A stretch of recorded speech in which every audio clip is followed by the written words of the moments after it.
এই শীতেই পিঠেপুলির সাথে সাথেই বানিয়ে ফেলো নলেন গুড়ের এই সুস্বাদু কেক। নমস্কার বন্ধুরা, আমি পুপু আর পুপুর রান্নাঘরের এই পর্বে সবাইকে আবারও স্বাগত জানাচ্ছি।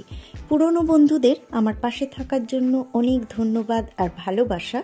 নতুন বন্ধুদের অনুরোধ করব, যদি আমার রেসিপি ভালো লাগে তাহলে প্লিজ লাইক করো আর আমার চ্যানেলটা সাবস্ক্রাইব করে আমার পাশে থেকে যেও এরকমই সুন্দর সুন্দর রেসিপি পাওয়ার জন্য।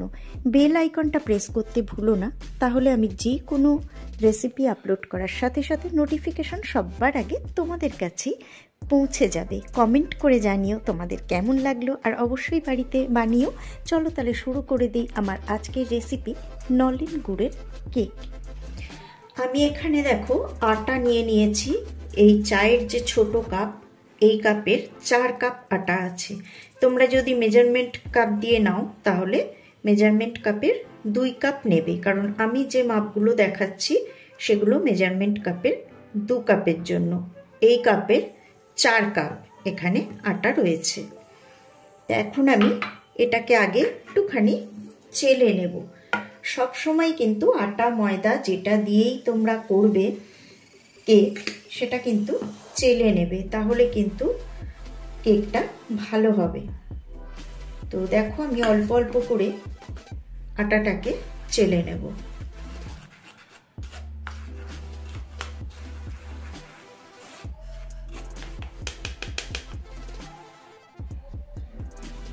তো দেখো পুরো আটাটা আমি চেলে নিয়েছি, আর আমার কাজের সুবিধার জন্য আমি এটাকে আবার এই বাটিতে ট্রান্সফার করে নিচ্ছি। তো দেখো আমি গ্যাসটা অন করে গ্যাসের মধ্যে দেখো নুন ছড়িয়ে দিয়েছি। এই নুনটার কালারটা খয়েরি হয়ে গেছে, কারণ আমি এটা দিয়ে প্রচুর প্রচুর কেক তৈরি করেছি, যার জন্য নুনটা পুড়তে পুড়তে এরকম রং হয়ে গেছে। তো তাতে কোনো অসুবিধা নেই, তোমরা কিন্তু এখানে নুনের বদলে বালিও দিতে পারো। আর দেখো এর মধ্যে আমি বসিয়ে দিলাম একটা স্ট্যান্ড। তো সাবধানে করবে কাজগুলো যাতে হাত পুড়ে না যায়। আর এবারে আমি এটাকে ঢাকা দিয়ে মিডিয়াম ফ্লেমে 10 মিনিট প্রিহিট করে নেব। তো দেখো আমি এখানে নিয়ে নিয়েছি নলেন গুড়। গুড়টা অবশ্যই একটু ভালো কোয়ালিটির হতে হবে। আর এখানে আমি নিয়েছি দেখো ওই যে কাপ মেপে আমি আটা নিয়েছি সেই কাপেরই হাফ কাপ মতো সাদা তেল। তোমরা এখানে এতটা মাখনও ব্যবহার করতে পারো, অথবা তেল আর মাখন দুটো হাফ হাফ করেও দিতে পারো। তো আমি সাদা তেলটাই নিলাম। এবার আমি দিয়ে দেব এর মধ্যে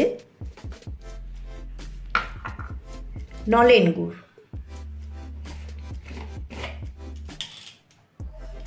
তো নলেন গুড় দেখো কতটা নিচ্ছি।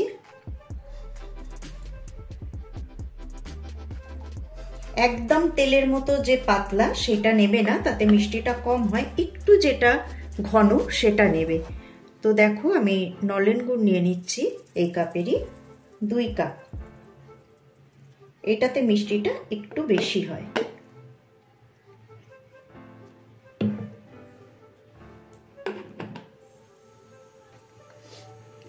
এবারে এই গুড় আর তেলটা সামান্য একটু এভাবে মিশিয়ে নেব, খুব বেশি দরকার নেই। এবারে আমি এর মধ্যে অল্প অল্প করে চেলে রাখা আটাটা দেব, আর এটাকে মেশাতে থাকবো। একবারে কিন্তু আমি সবটা দেব না, আমি বেশ 3-4 বারেই কিন্তু এটাকে দেব, আর এইভাবে আমি মেশাতে থাকবো।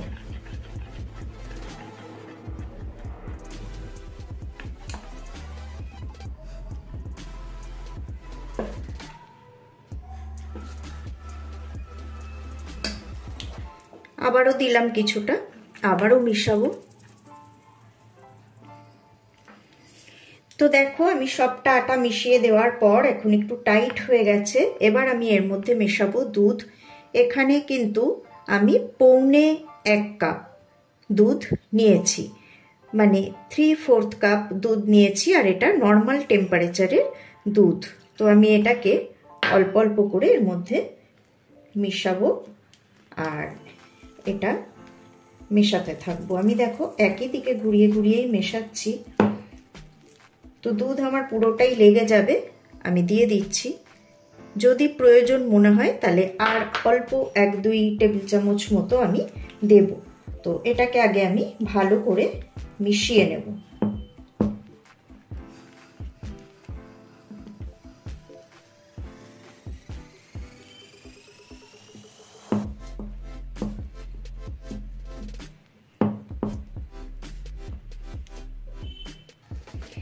তা আমি এর মধ্যে আরো 1 টেবিল চামচ দুধ দিয়ে দিচ্ছি। এবারে এটাকে আমি মিশিয়ে নেব।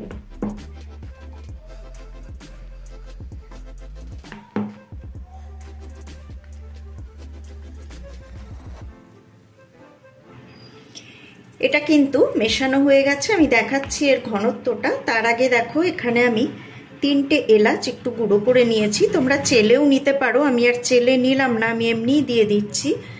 আর যেহেতু আটা দিয়ে করছি সেই জন্য সামান্য একটু এলাচ গুঁড়ো আমি এর মধ্যে দিয়ে দিলাম। ময়দা দিয়ে যদি করো এলাচ গুঁড়ো না দিলেও হবে, এমনিতেও আটার গন্ধ লাগবে না, নলেন গুড়ের গন্ধটা ওটাকে ডমিনেট করবে, তবু একটু এলাচ গুঁড়ো দিয়ে দিলাম, তাহলে কিন্তু খেতে আরো বেশি ভালো লাগবে।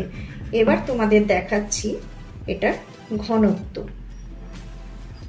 এই দেখো, এইভাবে ধরলে এই রকম ভাবে পড়বে, এই রকম হবে এর ঘনত্ব। এবার তোমরা একদম নর্মালি এভাবেও কিন্তু বেক করে নিতে পারো, তাতেও খেতে খুব ভালো লাগবে। তো আমি এর মধ্যে একটুখানি কাজু আর কিশমিশ অ্যাড করে দিচ্ছি, দিয়ে এটাকে ভালো করে মিশিয়ে নিচ্ছি। এটা একটা সাইডে সরিয়ে রাখলাম। দেখো একটা কেক টিন নিয়ে নিয়েছি, তোমরা অ্যালুমিনিয়াম বা স্টিলের যে কোনো বাটিও নিতে পারো, তবে এটা খেয়াল রাখতে হবে যে ব্যাটার যাতে এতটা মতো হয়ে না যায়, অন্তত অর্ধেক বা অর্ধেকের সামান্য একটু বেশি হলেও অসুবিধা নেই। তো এর মধ্যে দেখো আমি একটু রিফাইন্ড অয়েল দিয়ে দিয়েছি, আর এটাকে আমি হাত দিয়েই একটু মাখিয়ে দিচ্ছি। ব্রাশটা আর লাগালাম না, তাহলে ওটাও আবার ধুতে হবে, প্রচণ্ড ঠান্ডা পড়েছে, এই ঠান্ডায় জল ঘাঁটাই মুশকিল। তো যাই হোক, কিছু তো করতেই হবে, ঘাঁটতেই হবে জল, আর এইসব করতে গেলে কিন্তু অনেক বাসন কোসন বেরিয়ে যায়। তো যাই হোক, দেখো আমি এই নিচটায় এবং এই গাটাতেও ভালো করে এই সাদা তেলটা হাত দিয়ে মাখিয়ে দিলাম। আর এখন আমি এর মধ্যে একটুখানি আটা দিয়ে দেব,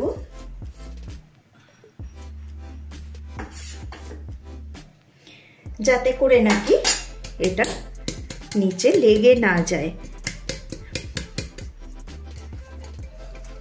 তোমরা বাটার পেপার থাকলে বাটার পেপারও দিয়ে দিতে পারো। তো এইভাবে আমি পুরো গায়ে কিন্তু এটাকে লাগিয়ে নেব। তো আমার কেক টিন রেডি, এইটা আমার আর একটুখানি বাকি আছে। এখন এর মধ্যে আমি দেব বেকিং পাউডার। দেখো আমি এরকম একটা ঘরে খাওয়ার এরকম টিস্পুন নিয়েছি,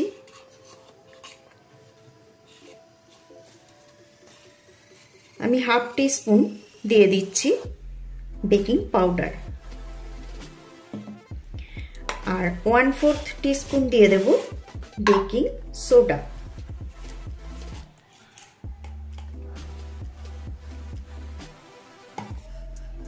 আর দিয়ে দেব ভিনিগার। তো ভিনিগার দেখো আমি 2 টিস্পুন দিয়ে দিচ্ছি। এইটা কিন্তু এই একদম শেষেই করবে, কারণ এইটা দিয়ে কিন্তু আর বেশিক্ষণ রাখা যাবে না, বেক করতে দিতে হবে। তো দেখো এটা দেওয়ার পরেই কিন্তু এটা ফুলতে শুরু করেছে একটু। তো এখন আমি এটাকে ভালো করে আরেকবার মিশিয়ে নেব।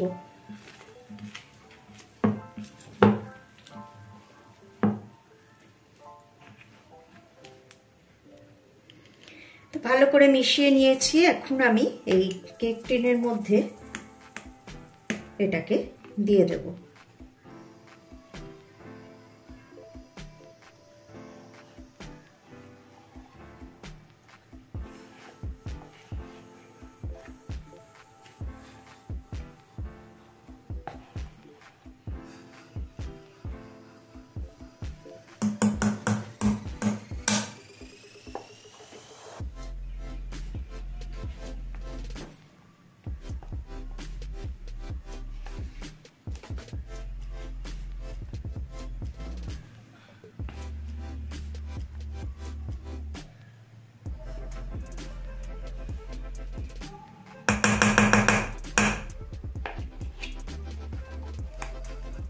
আমি একটা স্প্যাচুলা নিয়ে নিলাম, নিয়ে ভালো করে এটাকে সবটুকু নিয়ে নিচ্ছি।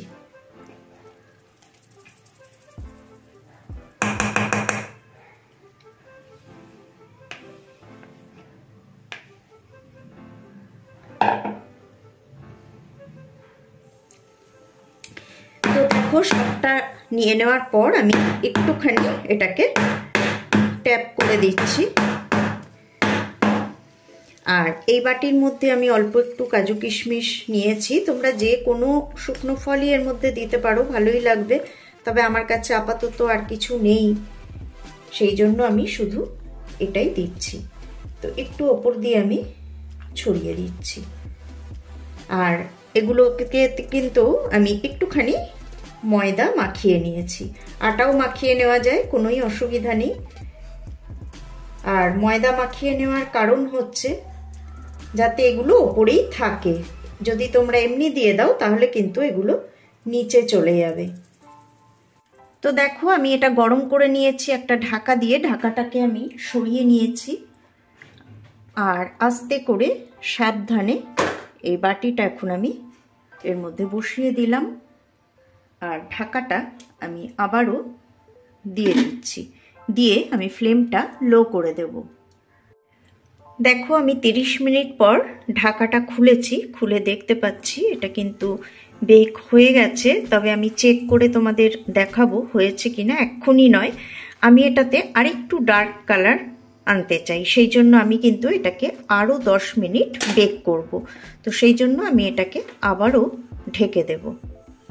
বাহ, দেখতেই পাচ্ছ খুব সুন্দর একটা কালার চলে এসেছে আরও 10 মিনিট বেক করাতে। কিন্তু তাহলেও মনে হচ্ছে বেক হয়ে গেছে, কিন্তু আমাদের একটু দেখে নিতে হবে। তো আমরা একটু চেক করে নেব।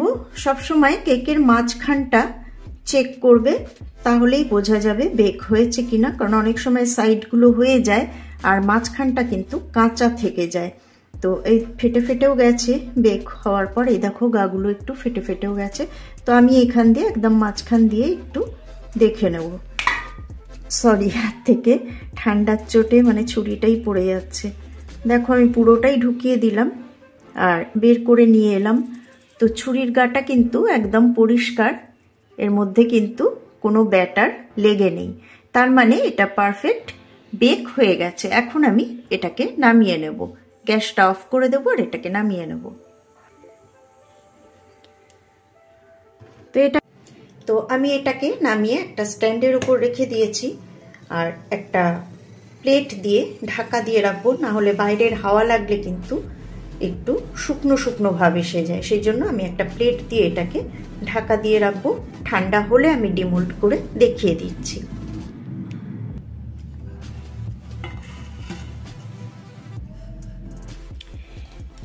তো কেকটা ঠান্ডা হয়ে গেছে, ঈষদুষ্ণ গরম আছে, তাতে কোনো অসুবিধা নেই, এটা এখন ডিমোল্ড করা যাবে। তো আমি একটা ছুরির সাহায্যে একটু সাইডগুলো সামান্য একটু খুলে দিই। খুলেই এসেছে কিন্তু একদম আলগাই হয়ে গেছে, তবু আমি একটু ছুরির সাহায্যে এটাকে সাইডটা ছাড়িয়ে নিলাম। এবারে আমি একটা প্লেট এর উপরে দিয়ে দিলাম।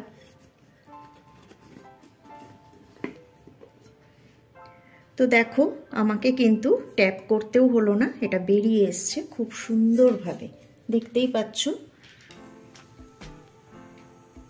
এত সুন্দর গন্ধ বেরোচ্ছে, নলেন গুড়ের গন্ধে বাড়িঘর মানে পুরো মমো করছে। এবার আমি এটাকে কেটে তোমাদের একটু টেক্সচারটা দেখিয়ে দেব। তো দেখো আমি এখান থেকে তোমাদের একটুখানি কেটে দেখিয়ে দিচ্ছি।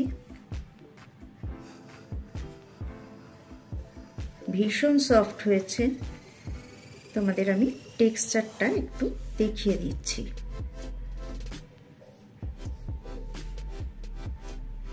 আর তোমাদের আজকের আমার এই রেসিপিটা কেকের কেমন লাগলো অবশ্যই কমেন্ট করে জানিও, ভালো লাগলে একটা লাইক দিও। আর এর সাথেই তোমাদেরকে আমি অনুরোধ করব, যারা নতুন বন্ধু তারা প্লিজ যদি আমার রেসিপি ভালো লাগে তাহলে আমার চ্যানেলটা সাবস্ক্রাইব করে আমার পাশে থেকো। আর পুরনো বন্ধুদের তো সবসময়ই অনেক ভালোবাসা, অনেক ধন্যবাদ আমার সাথে থাকার জন্য।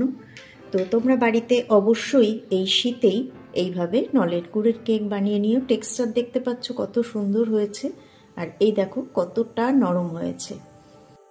বন্ধুরা, রেসিপিটা কেমন লাগলো আমাকে অবশ্যই কমেন্ট বক্সে কমেন্ট করে জানিও। আজকে এই পর্যন্তই বিদায় নিচ্ছি, আবারও ফিরে আসব পরের পর্বে এরকমই সুন্দর কোনো রেসিপি নিয়ে। সবাই ভালো থেকো, সুস্থ থেকো, সাথে থেকো।